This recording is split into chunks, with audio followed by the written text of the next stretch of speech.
The following program contains the opinions of the host, guests, and call-in participants. These do not necessarily represent the views of this show's distributors or sponsors.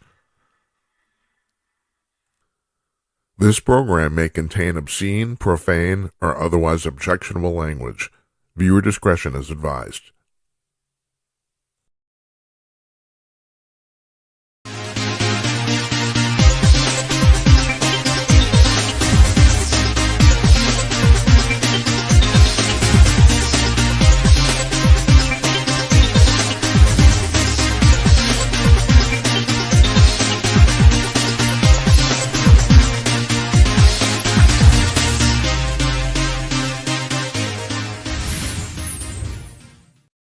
Hey, coming to you cordless, everybody. It's Monday night, July 1st, 2024. It's 11 p.m. on the East Coast of the United States, 8 p.m. on the West Coast, 2 o'clock in the afternoon in Sydney, Australia, and here where I'm sitting in Northeast Minneapolis, right across the Mississippi River from downtown, it's 10 p.m. Central Daylight Time. I am Jim Peters, and welcome to another edition of Jim Peters Tonight. This is episode number 150, if you're keeping score at home. How you folks doing? It's been 4 weeks today since I had my surgery on my hip, and I'm pretty much back to normal. I'm walking not only without a cane, I'm pretty much not limping anymore either. A little bit, tiny little bit, but it's good. It's good. It's been 4 weeks. It took a month. I guess that's not bad. I don't know. They had a relatively new type of surgery where they don't actually cut any of the muscles in my leg. They kind of move them out of the way, which is a reason supposedly my recovery time was way less than most other people. And also, I believe it or not, I didn't have to have any physical therapy other than walking. They said walk.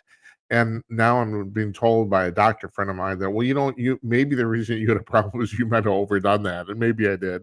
I don't know. Good times, huh? And then we die.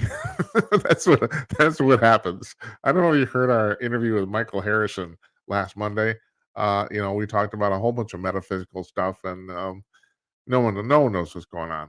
It's the interesting thing is a lot of this stuff is now starting to be kind of scientifically parsed, for lack of a better term. I mean, I talked with Michael. If you listen to that interview, I brought up Ian Stevenson. Ian Stevenson was a guy, I think he died about 10 years ago. He was a professor at the University of Virginia. That's in Virginia. And he started in the 1960s doing these. I don't know how he got started on this, but people started to call him up and saying, my kid is saying strange shit. And and all these kids were under the age of 5. So basically they just started talking. Most of them were 3 or 4 years old. And they were telling anybody who would listen that they were another person in a previous life. And Ian said, well, okay, let's go investigate this. So he went to talk to these kids. He talked about 700 of them. And he asked some very specific questions, like, what was your name in a previous life? What did you do? Where did you live? What was the name of your wife, spouse, whatever? Did you have kids? What did you like? What did you do? I mean, it was very, very specific questions. And the kids answered them. And in 70% of the instances, he ended up going back and finding records of these people. And actually, more accurately, he found family members of these dead individuals. And 70% of the time, the information checked out. So he drew only 2 conclusions from this, which I do too, and that is these kids were actually reincarnated. They were another person in a previous lifetime, or somehow they tapped into some universal database of souls and was privy to the information of another person. And if you stop and think about it, the second explanation is almost as mind-boggling as the first. And then the amazing thing is, as Michael and I talked about in the interview, by the time the kids were 6 years old, they've forgotten all of this. None of them could remember. There's a very famous case of a kid who was actually documented on a television show, and they interviewed him as a little child, and he's saying all this stuff. And now the kid is like 20, 25, and he watches this video playback, and of course he doesn't have a clue what he's even talking about. He doesn't even know. So why did I bring that up? Because we're gonna die someday, folks. Have a good time. It's it's a holiday weekend. Be careful. Whatever. What do we got going on tonight? I'll tell you, we got it going on. Now my wife has brought up the fact that that's okay boomer talk, but yeah, it is. I'm not trying to fool anybody here. We got it going on. tonight's Monologue Monday. I got a lot to talk about. I actually deliberately did not book a guest tonight because we got a lot to discuss, especially the stuff that happened this last week and even today. The SCOTUS ruling today. So we got a lot to talk about, which means you get to call in. Now you see there's a ticker on the bottom of the screen here. And those of you, and I'm going to get to this in a second. It turns out we had a whole week, or the last 6 or 7 broadcasts on Blog Talk Radio were basically spoiled, and we just found that out today. But at any rate, if you're watching, and also I have to bring this up too, we're not on Twitch tonight. We cannot connect to Twitch. Their API was down. So we're not on Twitch either. So, but if you're watching in any other way, excuse me, we recommend Rumble. You'll see there's a ticker on the bottom of the screen that has 3 informations. You can call in via video, and to do that, you take the device with your camera on it, and you go to a web page. I know this sounds weird, but you do this. The web page is jimandnight.com/call. And you can reach it if you just go to jimandnight.com, our website. There's a menu item for this too.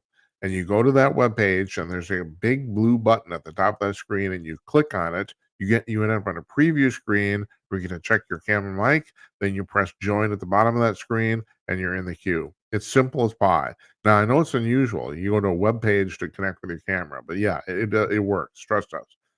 We were apparently the very first talk show in America to actually figure this out. Talkers Magazine says we're the first talk show in America to take video phone calls. So you do that with your camera. If you don't want your face on the screen, you can call up via your phone. It says audio right here. Right there. It says audio, just like basically calling a radio station. The telephone number is 563-999-3435. That's 563-999-3435. And you end up in the queue in there to push on. Or you can text us in real time. That's 408-458-5088. Once again, text number 408-458-5088. The guy keeps texting me about my hair. I did wash it tonight. I just want to point that out. Now, I mentioned this. We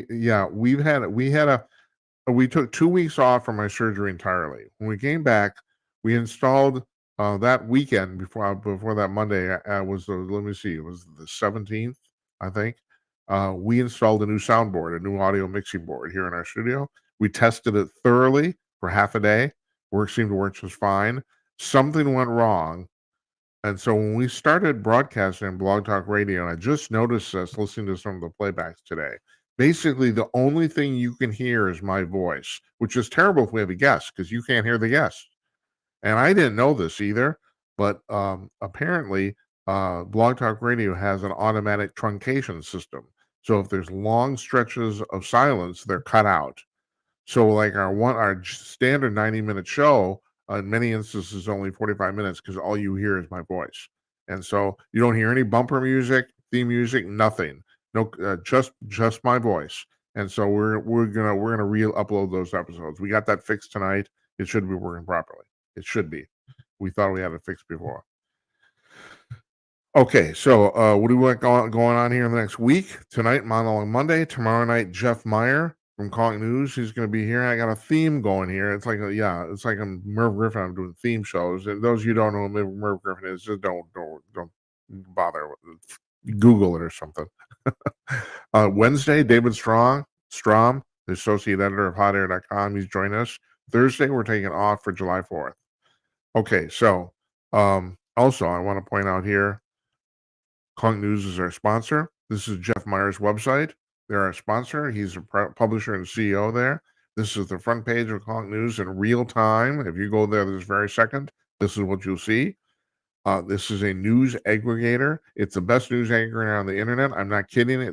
If you were a fan of the Drudge Report before Drudge went woke, you'll love this because it's better. This website takes stories from 75 different news sources.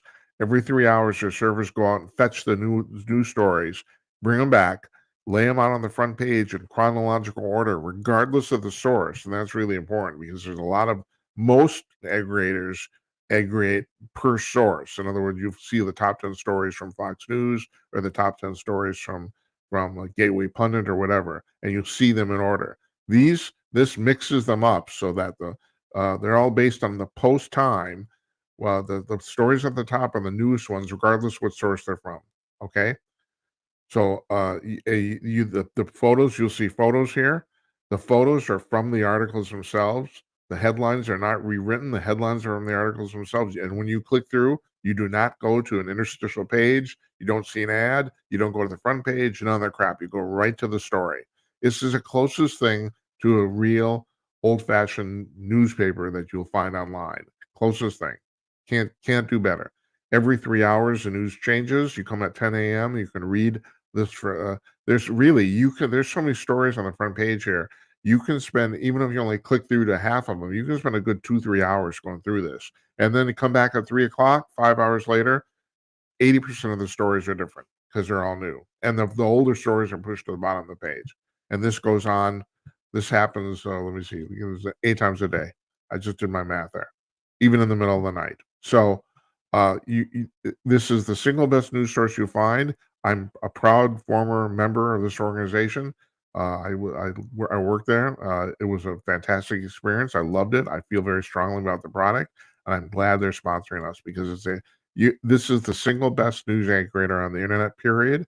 You go there, it's at conk.com, CONK.com. Also, really important point, you don't have to pay. You don't even have to register. You just go there, you can read it. Now, there's ads on this front page, but still, other than that, no registration, no subscription, nothing. CONK.com. Check that out if you get a chance. I do regularly. Okay. All right. So, what I say? A whole bunch of stuff happened today. Now, I got a little theme going on here. Jeff Meyer runs the news organization. David Strom is the editor for a news organization, and actually, David's posts over the weekend, he inspired me on this, and I was glad he got back to me today. I thought maybe he wasn't going to, maybe he was on vacation or something for the week, but he did. So, here's the theme, and I put this in the description of the show today. I get on here with my journalist friends, and we bitch and moan about the mainstream media and how they lie all the time. And I had a friend of mine who said, and he literally is about to sign up for a subscription of the New York Times. He said, "You guys keep saying that the mainstream media lies. Give me an example." Well, on the spot, I couldn't think. It's like overburdened by choice. I couldn't think of anything. I couldn't think of a specific example right on the spot. I couldn't, even though we deal them every day. Well, now we have one, and it's in spades. And that is, the mainstream media has been lying to us about Joe Biden's mental acuity for at least 2 years, if not 3 or more, at least. And every time we've questioned it, they said, "Oh, how dare you question the president's mental capacity? The videos you're putting out are deep fakes. You edited them. We've been called names. It's all sorts of crap." And then Joe Biden stands up on Thursday night on the stage in Atlanta, and it's plainly obvious the guy can't think to save his life. And then all of a suddenly, the mainstream media turns on Joe. It's like they all decided en masse, "Oh my God, this is terrible." Well, first of all, we've been saying that for 2 years, but really more importantly, you knew that. You knew that, and you lied to us. And you lied to us until you couldn't lie anymore.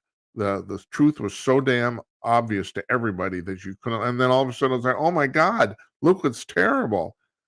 This is crap, folks. This is what crap looks like. We don't have a functioning fourth estate in the United States anymore. They are partisan hacks, and they're lying. And here's the important thing. And David brought this up in one of his pieces this weekend. And I'm going to link to all of these pieces he wrote about. He wrote about 3 or 4 of them, maybe 5, since Friday morning. When he comes on Wednesday, we're going to put a page up on our blog. We're going to put a post up with all these stories he's written. And he's right about this. This is the important thing. They're going to lie again. They're going to continue to lie, especially because now it appears Joe is going to be the nominee. He's not going to drop out. Apparently, he's decided. And the way this all works, it's very complicated. And maybe there are certain outlets who've tried to explain it. Some of them have done a better job than others. That he needs to drop out for them to replace him. If he refuses to leave, they can't, because he has delegates that have voted for him. Now, They didn't have much of a primary. That's been the other complaint too, is that for all practical purposes, they had a closed primary. You could only vote for Joe. He had no challengers. But the fact of the matter is those delegates are committed to him by name. So unless he releases them, quote unquote, unless he releases them, they can't vote for anybody else. And it appears now, after the meeting he had with his family yesterday on Sunday afternoon, it appears that he's not going to drop out, which means he is going to be the nominee. The reason I bring all this up, and the reason Strom brings all this up, they're going to start lying to us all over again. It's going to be the same dance all over again. And they're already starting. Now they're starting. The problem's not Joe. The problem's the staff. Well, there's some truth to that, but that's not the problem. The problem is Joe. The problem with Joe is Joe is becoming senile. That's the problem. It's not going to get any better. And if you ever had any relatives in your family who've gone through this process, you know what I'm talking about. It very few people end up bouncing back. I can only think of one person. That's Bob Hope. Bob lived to be 100. You know, the comedian, the late comedian. When he was 92, he almost died. He was in very, very bad shape. Not only did he recover for about a 6 to 9 month period of that, he started performing again, which was remarkable. I mean, just remarkable. I mean, he didn't do it for very long, but just the fact that he could do. I mean, that doesn't happen to people in this condition. You know, that's basically the exception that proves the rule. That's not going to happen to Joe Biden.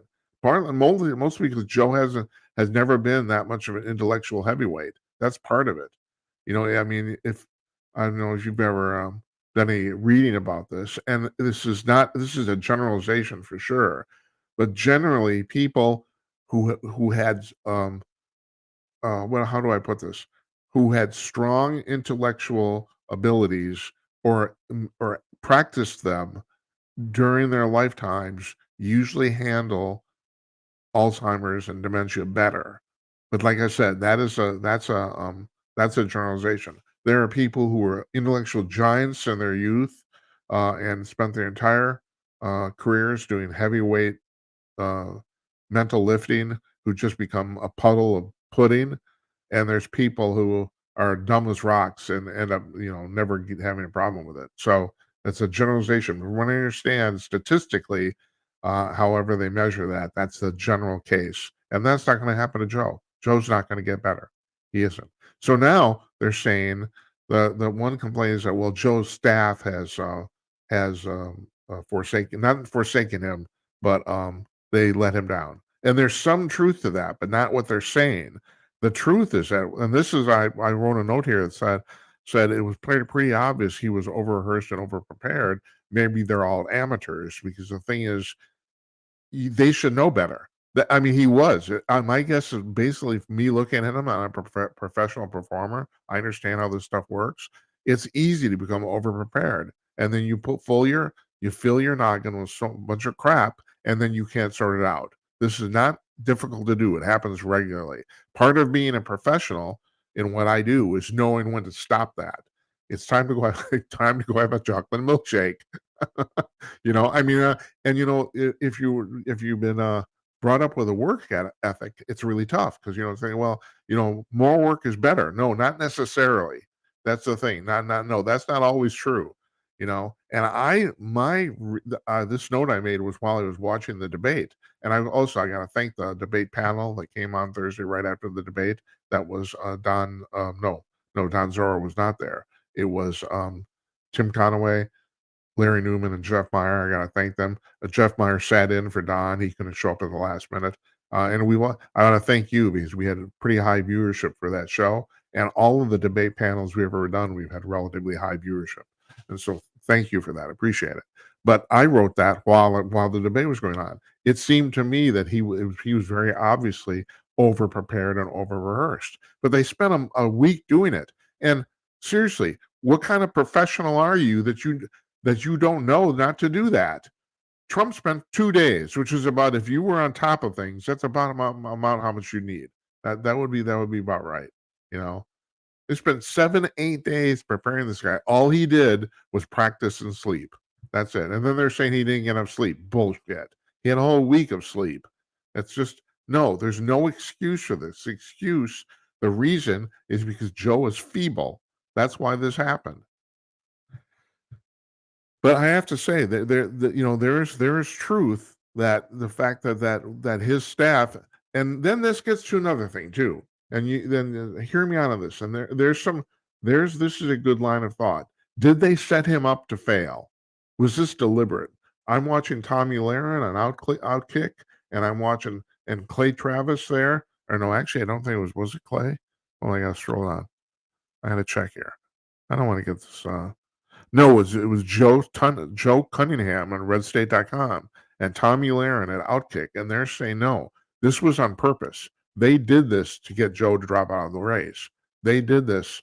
They scheduled this at this late time. Now they're saying, well, Joe functions fine between 10 a.m. and 4 p.m. Well, that's great. We need a president that works 4 hours, 6 hours a day. That's fantastic. But they couldn't do this without knowing this was going to happen. I mean, I was thinking the same thing. Now, my prediction before the debate is in the last third of the debate, he would seriously screw up. That was my prediction. It was actually like 10 minutes in, because it appears that whatever, if they gave him a cocktail, maybe he refused it. Whatever drugs they pumped into his buttock region did not work. I mean, all these other, especially the State of the Union and these other major addresses he gave where he seemed overly amped up, it was pretty obvious he was kind of that some sort of vitamins or drugs were in play. I don't know if they're illegal or not. No one's going to ever say, but it just seemed like that.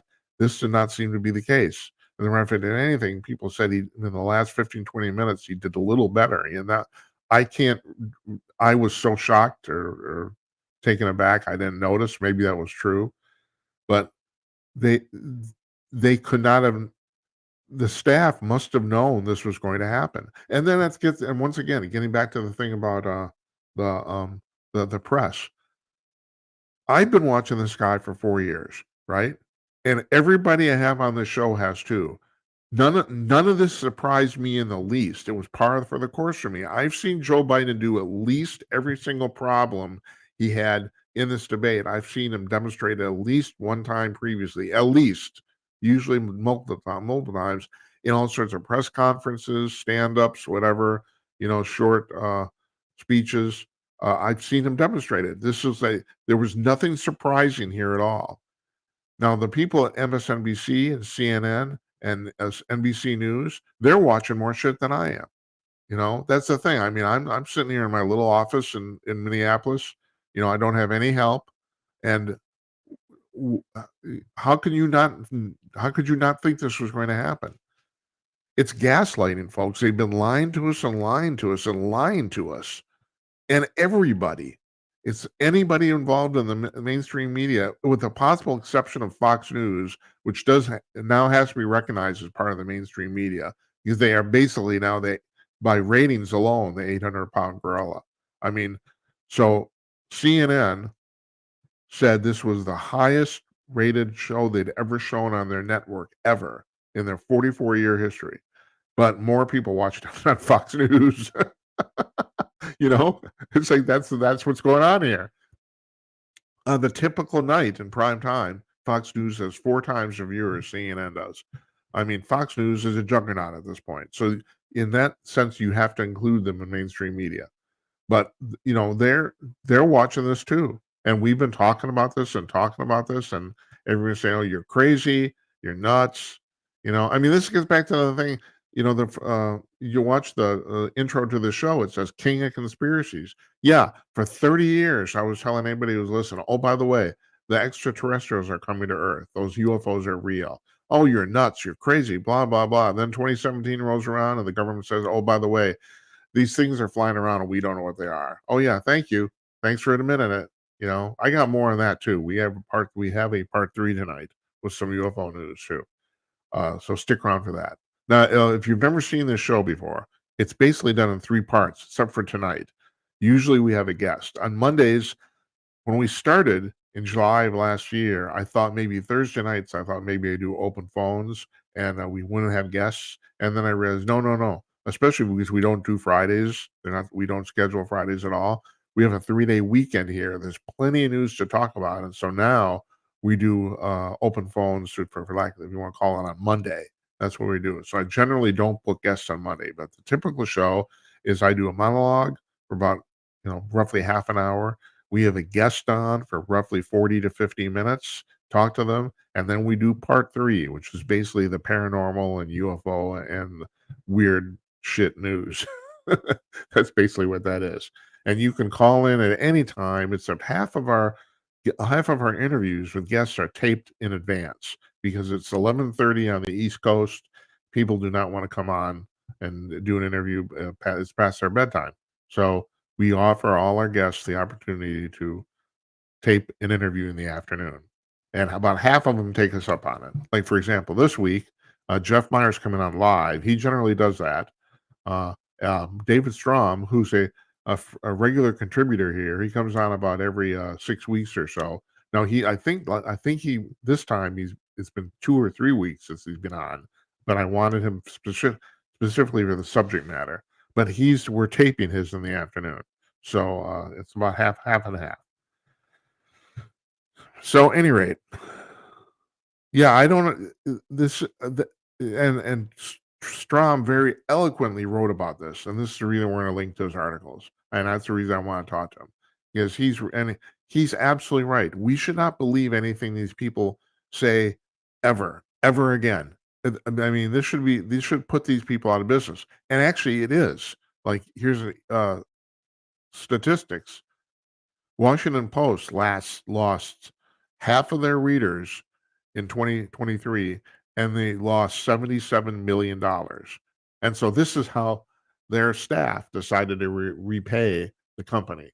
So their editor, this happened about maybe a month ago, had a meeting with the entire staff, the entire journalist staff, all the reporters at Washington Post, and he said, "Look, we have to make a change. We're losing money hand over fist. And he actually said this to the reporters, nobody's reading your stuff."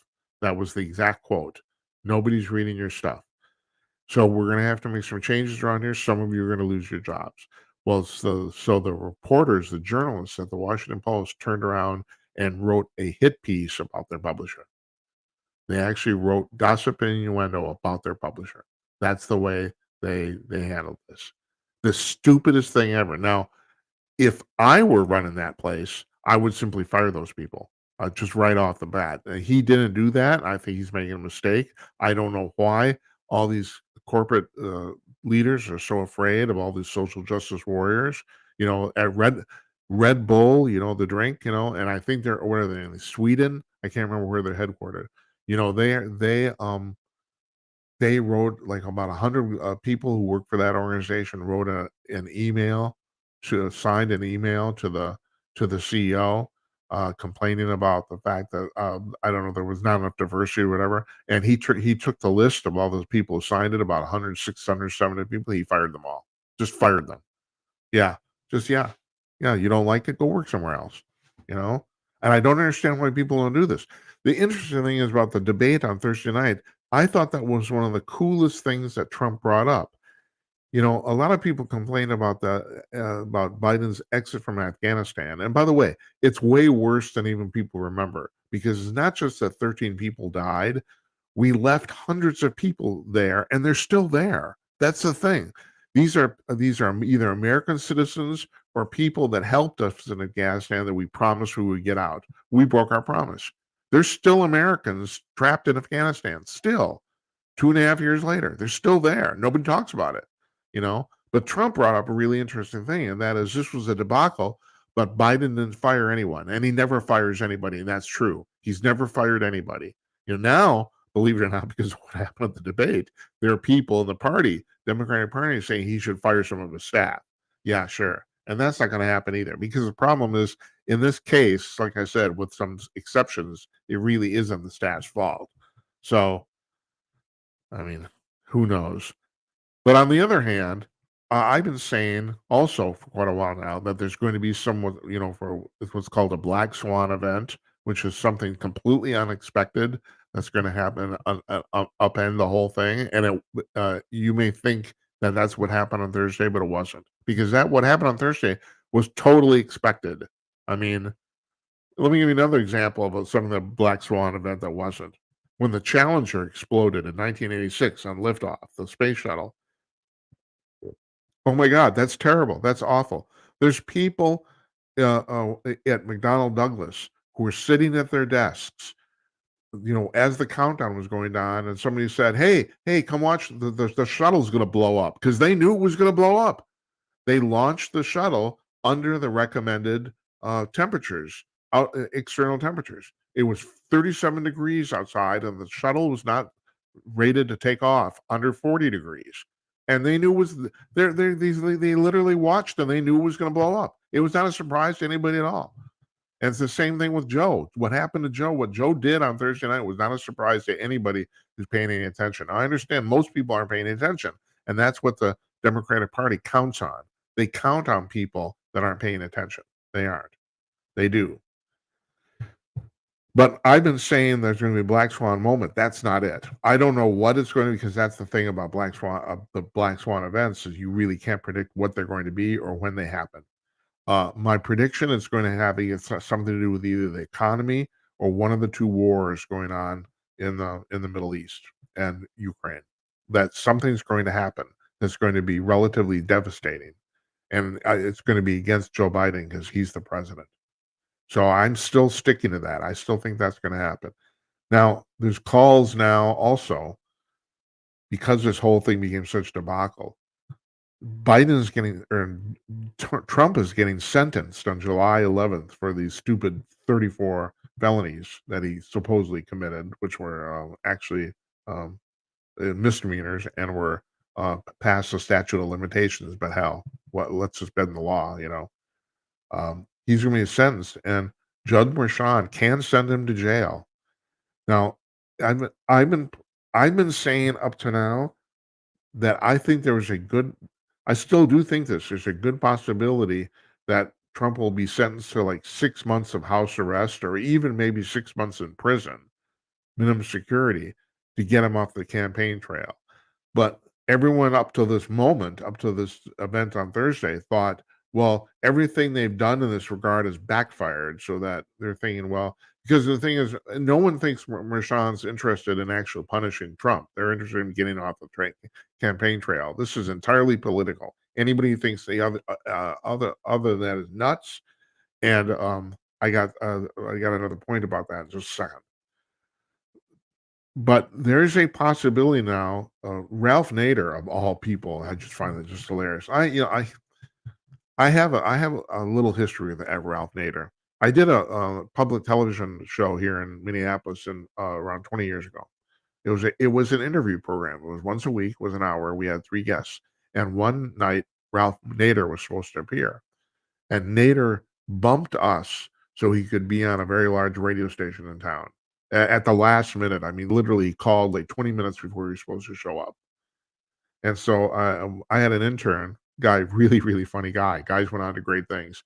And he said, well, Jim, why don't you just stick his book on the chair and interview his book? And so we did that. Of course, the book didn't talk back, which made for an interesting interview.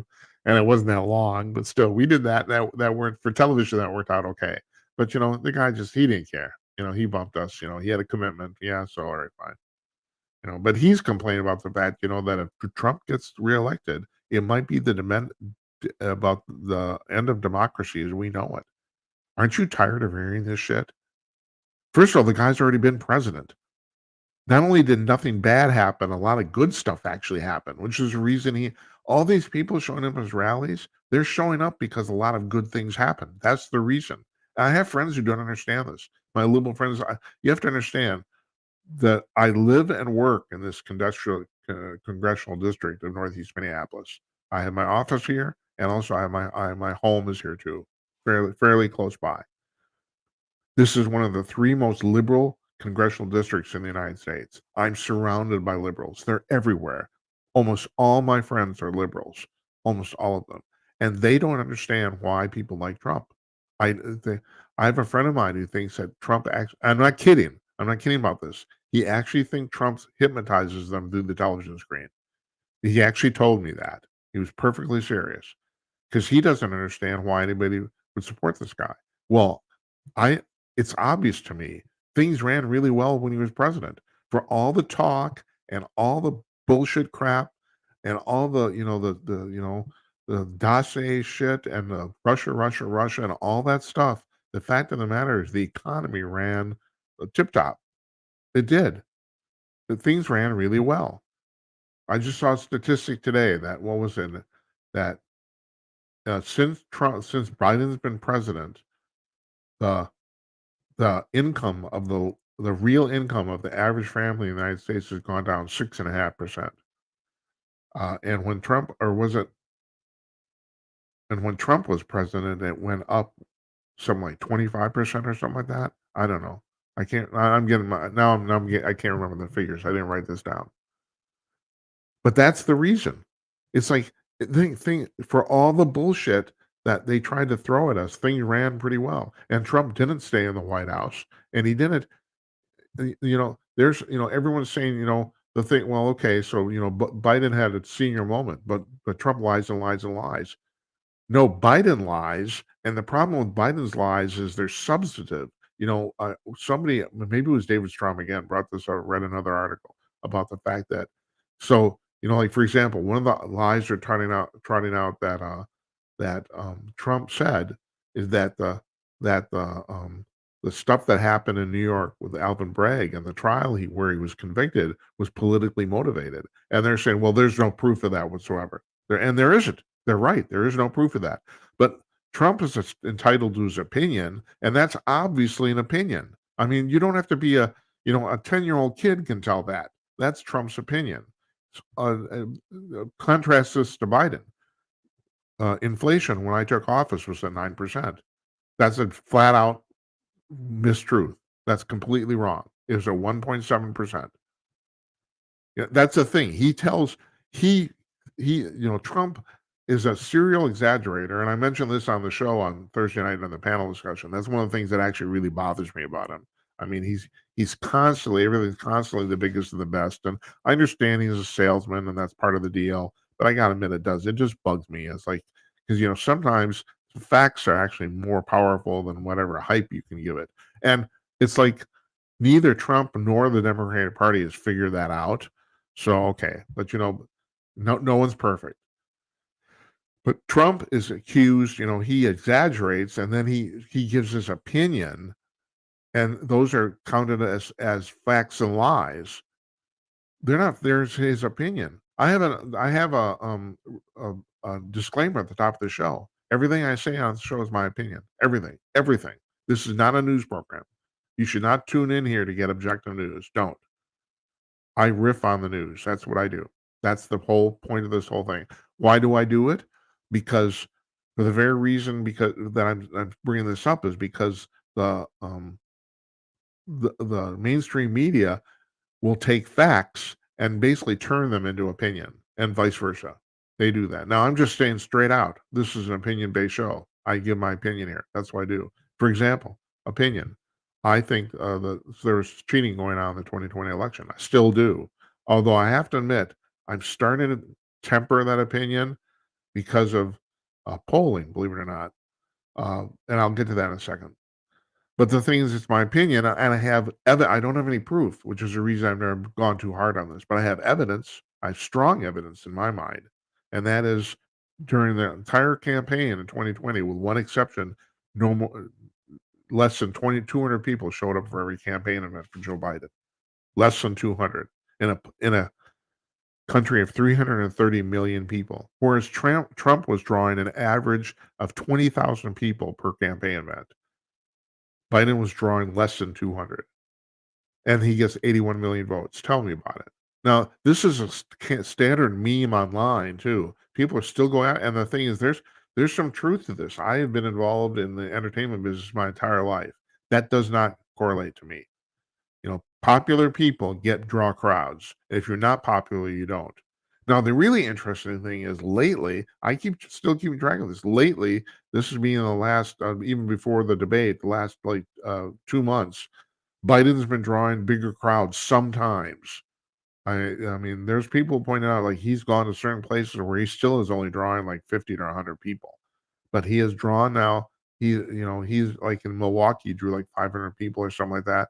He is starting to draw bigger crowds. Okay, fine. That's good.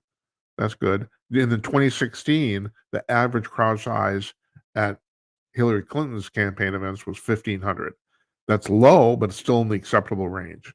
You know, I mean, I can't say that Hillary cheated the election, although there's a lot of shenanigans that went on for sure. But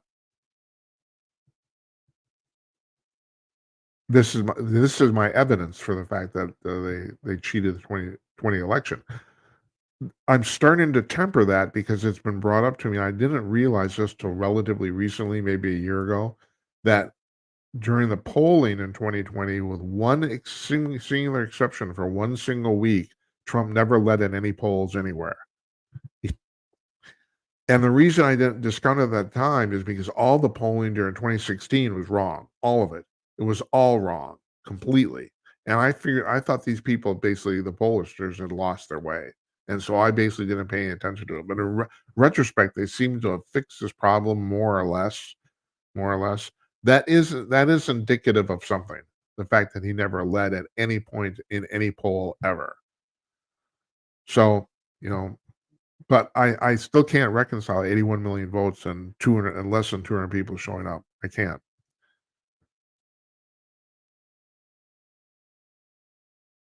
So I brought that up because, yeah, you should stop and think about it. Now, Trump's still got a problem. That is, he's still intensely disliked. Based on what's going on, under normal circumstances, if you had quote unquote two quote unquote normal candidates, or even a senile Joe Biden and a normal Republican candidate, the Republican should be 20 points ahead. And right now, it's about Trump's about 5 points ahead, the way I've seen it right now. And that's probably going to go up. And also, the polling is probably, I'm predicting the polling is inaccurate. There's going to be a lot of secret Trump voters. People are going to tell people they don't vote for Trump, and then they're going to go in the voting booth and pull the lever for him. I think that's going to happen. So we'll see. But it's going to be really interesting. And then the funny part is the Philadelphia Inquirer. All these calls for, even the New York Times is calling for Biden to drop out of the race. And apparently, like I said, apparently he's already decided he's not going to. But the Philadelphia Inquirer called for Trump to drop out of the race. They said he's senile and he should drop out. Sure, yeah, right. Tell us about it. The other thing I realized watching Biden on the stage on Thursday night, and this has been a big deal for me for a long time. I haven't been able to figure out if Joe's just a really, really good liar or he actually believes the stuff he's saying. And I came to the conclusion after watching for about half an hour on Thursday night that it's the latter, that he's actually delusional. All this stuff about the fact that, that there was 9% inflation when he took office, all this stuff that's completely intrinsically untrue. I think he actually believes it. And I don't know if it's because of his mental state. I don't know if it's because, like somebody brought up, when you lie your entire career, at some point you start to believe the lies. There's that. Also, the fact that he's completely isolated from basically normal society by his staff, even more than most presidents, I think. Really don't know what the reason is, but I've come to the conclusion that he actually believes the shit he's saying. I thought it was really, really telling when he was talking about the Charlottesville thing, about the many fine people folks, and he got really, really angry. He got legitimately angry at Trump, and he's not that good an actor. That was legitimate. He was really angry. It doesn't matter, the fact that the thing is, I mean, even Snopes said, like 3 days before the debate, after 7 years, the Snopes fact-checking website came out and said, "No, Trump didn't actually say that. He didn't." I've been telling people for 7. I have friends who repeat this to me. I keep telling them, "No, go back and watch the tape. He didn't say that." This is how the mainstream media, by harping on stuff over and over and over again, how they convince the public that things are real. This is the way they do it. Best example I've ever seen in 20 years, climate change. Now, if you watch the show and the people I've had on the show, and I had to make a distinction here between global warming and climate change. Global warming is very real. The planet's been warming up for 300 years, right? Got that? Climate change, in the sense that are humans affecting the climate change, that's not real at all. No, we have nothing to do with it. It has to do with the sun. It's a and the position of the planets around the solar system. There's a uh, I can't remember the name of the effect that's named after a Russian scientist, Russian astronomer, about the fact that the rest of the solar system, especially the three major bodies, Saturn, Jupiter, and Uranus, pull on the Earth, pull and tug on the Earth the same way the moon pulls on the tides on Earth. It's the same deal. So our position in the revolution of the Earth around the sun changes minutely depending on what's going on in the other solar system, and that pulls us closer or farther away from the sun, and that determines the temperature change. It has nothing to do with humans at all. This is complete bullshit. And the other thing that's bullshit is the fact they're trying to sell people on the fact that carbon dioxide is bad, and it's actually the complete opposite. We're dangerously low on carbon dioxide. We're at 400 parts per million worldwide. If we get to below 150, literally everything on Earth dies. Literally, And Patrick Moore, who's been on the show, and that's still the single most watched episode of the show ever. Climatologist, he said, in the past it's been several thousand. You know, well, yeah, I say but I don't know if you do know. But here's my point: is the reason this is an issue is because they relentlessly harp on the fact there's now the assumption that climate change is real. It isn't. It's bullshit. It's complete, utter bullshit. Like I said, I'm making a distinction between climate change and global warming. Global warming is real, but there's basically nothing we can do about it. And these scientists who they said, well, we should seed the atmosphere so that we can keep the sun out. Bullshit. You try doing that, let's see you fuck that up. I mean, these are the people, who they can't even get that deficit right, let alone block the sun out. Yeah, try that. You go try that. Yeah, and we'll all die. That's great. That's fantastic. But this is my point here. This is how they sell stuff by relentlessly repeating it, relentlessly, and that's the goal. They know that. They know they basically they normalize it. Climate change has now been normalized. I mean, I can't tell you. I mean, I watch the CBS Evening News. They just mention it offhand. Well, climate change is doing this. No, I'll tell you what's doing that. Weather. That's the other thing. There's something called weather cycles, and if you're strictly going by science, weather cycles and climate change are not the same thing. Even though weather cycles can last up to 30,000 years, they are not the same thing. They aren't. That's the problem. You got a really, really complex issue here that people say, well, the science is settled. We know all about this now. No, you don't. Matter of fact, what you know is wrong. Like, so you can't. I'm getting back to my whole argument here. You can't trust these people, and when I mean those people, I mean the mainstream media. This is we have our country has lost a legitimate information. We no longer have a fourth estate that was supposed to be the counter to the government, and it's now they're in cahoots with the government, and they don't care, and not only that, they're not capable of it. I don't think they're capable of telling the truth anymore. I think that was pretty obvious for what happened with the SCOTUS ruling today. The left went nuts. They said, well, now the presidents are going to be able to do anything. Well, that's bullshit. Did you actually, like somebody on Fox News said, did you actually read the ruling? Now, I haven't read it, but I certainly understand it enough to know what's going on. And they basically decided the same thing Trump was always saying, and that is, if the president of the United States doesn't have immunity for official acts, he literally couldn't do anything, and that's true. He couldn't. And here's the real amazing thing. I got this in my notes. Here's the kicker. This very ruling might save Biden's ass because what Biden's done at the border technically is criminal. It's a criminal dereliction of duty. Now, he based on this ruling, because that is within his official capacity, he can't get arrested or for this after he leaves office. And I don't know if he should. That's the other thing about even this thing about the Biden crime family, which is very real. But the thing is, none of this stuff happened while Biden was president. So therefore, I don't know if he could be impeached for it. But it did happen previously, in his official capacity of vice president and senator. So, but yeah, that's the thing. I mean, I find this hilarious. Now, this is going to come back. Actually, this is going to save Biden's butt. It's kind of the opposite of what happened with the nuclear option on picking uh, judicial appointees. which Harry Reid blew that up. Oh, I can't remember what year that was. I can't even remember when he was still in when he was still in the Senate. Everyone said, "Oh, this is going to be a terrible," and they blew it up so they could get a bunch of justices in. And the amazing thing is, Barack Obama dragged his feet on that and never finished a bunch of those appointments. And then Trump came in and filled all of them. That bit them in the butt too. It's like, what are they expecting? I mean, it's like there's no foresight here whatsoever. It's like we were talking.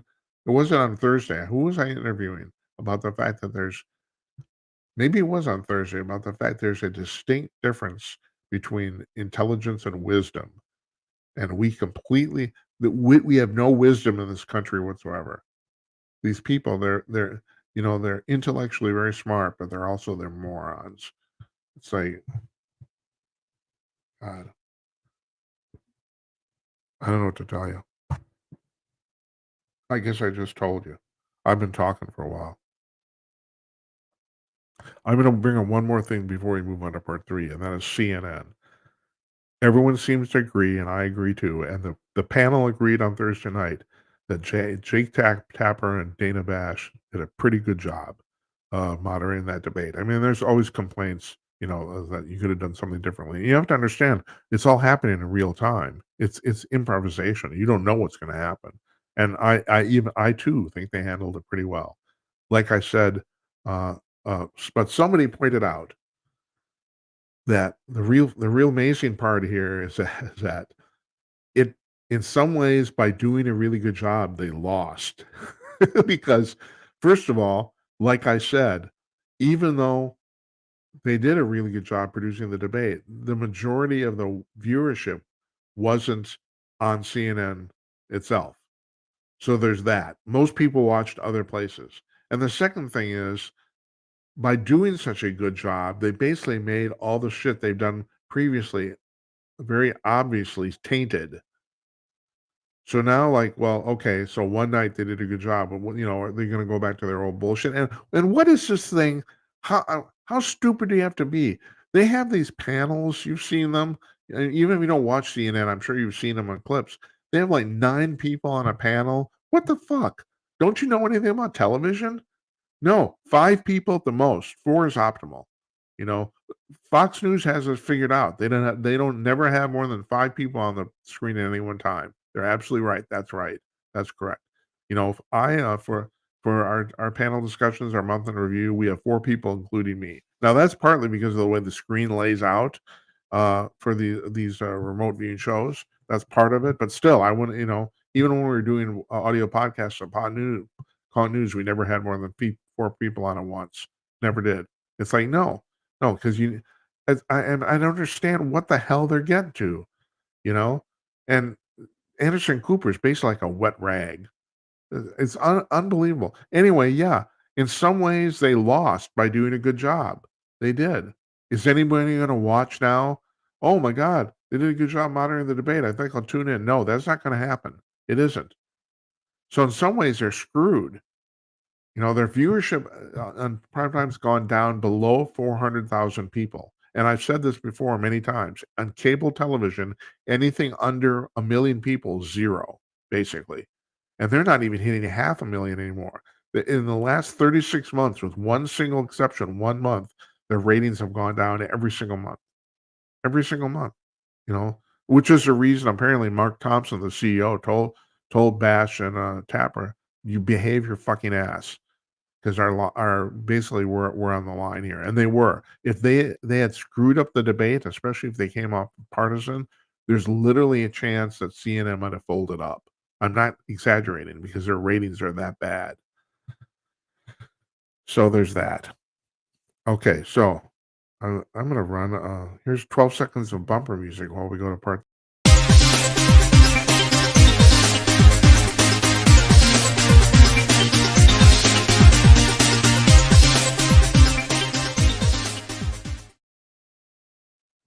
Okay, part 3 is where we talk about all the paranormal and weird science shit and all this sort of stuff. Here's point number 1, and then a SpaceX, Elon Musk's company, has been hired. Now, I was talking about this the other last week about the fact that SpaceX is way, way ahead of Blue Origin Jeff Bezos' company, which has never actually even put anything in orbit, whereas um, SpaceX had 98 orbital flights in 2023, and they have 144 scheduled for this year. They've been given the contract now for 2030 to disassemble the International Space Station, which is going to be decommissioned. And the reason they have to do that is because it's so normally satellites, and excuse me, SpaceX has launched, I think, 5,000 Starlink satellites. They're about the size of a toaster. I'm serious. They're very small. They're very small, but they communicate with Earth. So, so these things, if they run it, if they somehow get out of orbit and start to decelerate, they burn up in the atmosphere. Most things do. I mean, you can, you get a spacecraft about the size of a car, it'll burn up. It's not going to hit the ground. The ISS is huge, and that's the thing. They're concerned about the fact that if they disassemble it and just let the pieces fall to Earth, they won't burn up. They're going to hit shit. So his company now has been hired. They've been contracted to make certain that that doesn't happen. It'll be really interesting how they do. I have no idea how you go about that. I think you'd have to disassemble the thing into pieces small enough so that they won't survive reentry. I don't know if that's the way it works.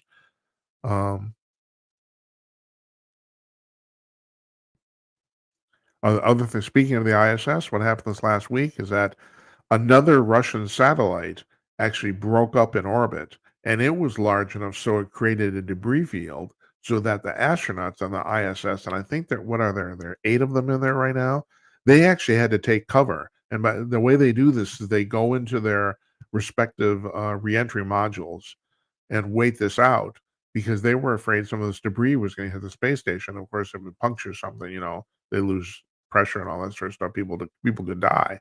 So that happened also, and there was turned out nothing happened, but still, I think they ended up for a couple hours. They had to go take cover, and you don't see that happening every day. All right, so then we got here. You know where the Red Rock Amphitheater is in Colorado? A fantastic place. People love it. Outside, give concerts. The staff there was cleaning up after a concert about a week or two ago. What do they say? See big flying saucer UFO, huge, just comes. It hovers right over the facility. At least 12 people saw this. Yeah, it's like it's just sitting there. It's sitting there and it's rotating, and it's like, and they're looking at it, and they're freaking out, you know. And so finally, this is the last thing I got. I got a picture I'm going to show you. Here you go. If you're not on the radio and you can see this, you're looking at it.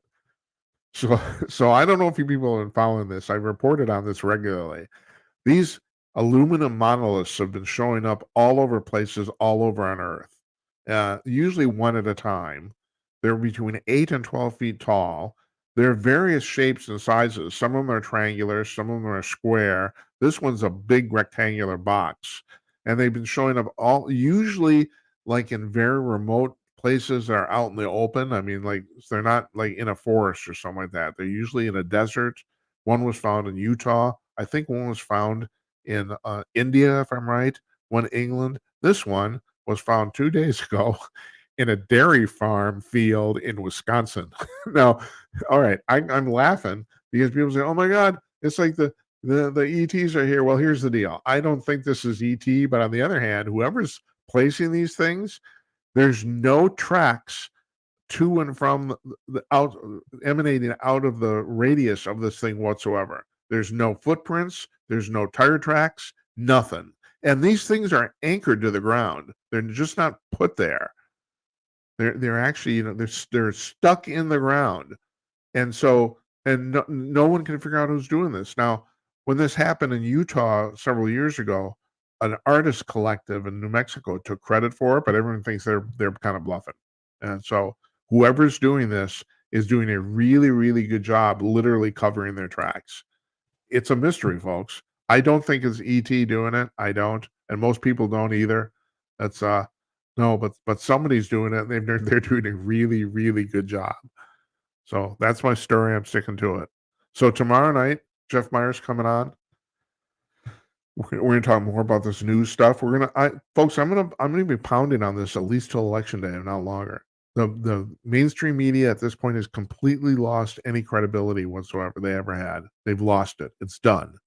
The alternative media, like what we got going on here, and like I said, this isn't really a news show. It really isn't.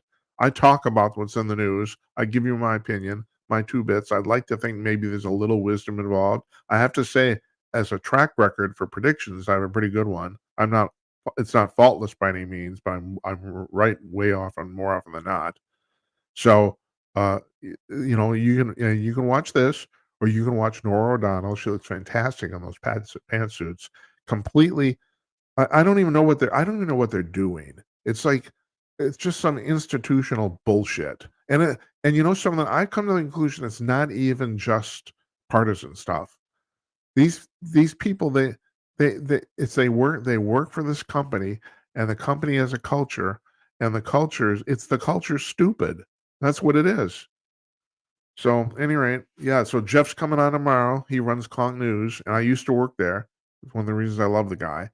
And then David Strom's coming on Wednesday. We have 3 people from hotair.com who are on here regularly, and another person from Red State, which is their stablemate at Salem Media, and Jazz Shaw, who's a weekend editor at Hot Air. He also does he's the point man for UFOs for the entirety of Salem Media. So I don't know how we fell in there, but they got some fantastic.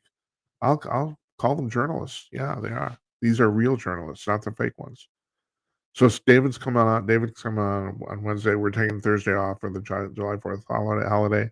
We're going to go pretty much through this month. After that, we're going to pretty much have a show every day until Labor Day. Maybe we'll take a couple days off here and there. I already know one that's coming up late July that we're taking off, but whatever. I want to thank you folks for watching. Really appreciate it. We appreciate you consuming what we got going on here. I'm Jim Peters. Thank you for watching again. Good night, Esperanza. Good night, Uncle Donnie. And good night to you, wherever you are. We'll see you tomorrow night. Take care.